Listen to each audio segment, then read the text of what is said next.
So, this is Open Arms Daycare. This is where Sydney and Bryson started off in daycare, or it's daycare slash preschool. Um, Sydney was the first one to go here. Pretty good school. This is the front of the door. Used to drop Sydney off of here every day.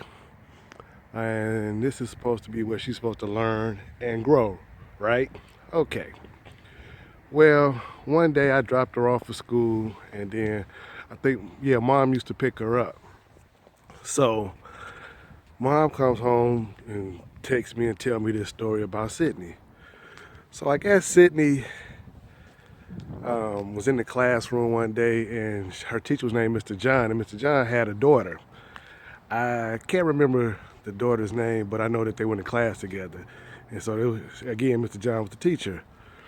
So here's what happened. So basically, Sydney was in school with her classmates, and there was a bunch of kids in the class, and Mr. John, he wasn't the strictest of teachers. So Sydney felt like she could always get away with stuff with him.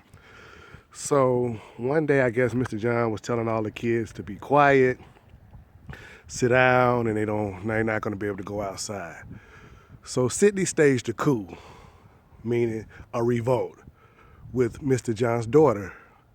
So Sydney and Mr. John's daughter, here's the classroom. I think the classroom right here, the doors led out to this playground out here. So Sydney and Mr. John's daughter says, "Hey, we don't have to take this anymore. Everybody, let's run and let's leave." So all of the kids in the classroom, I don't know if all of them, but a majority of them, Sydney and Mr. John's daughter, got everybody to run out here.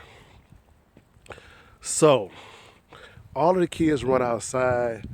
So mom's telling me the story. So the first thing I do is laugh. Even though I whooped Sydney, I thought it was quite comical myself. So your sister has been trying to boss people around since she was a kid. So watch out for Sydney, because Sydney is always trying to get people in trouble low key. So yeah, I thought it was funny. So we had Sydney come back to school, and Sydney had to get up in front of the class and apologize for telling them to disobey Mr. John. So there you have it. That's your sister Sydney. And then there's another story about Bryson too. I saved that one for later for another one. All right, peace, gang. I'm out. I'll let you soon.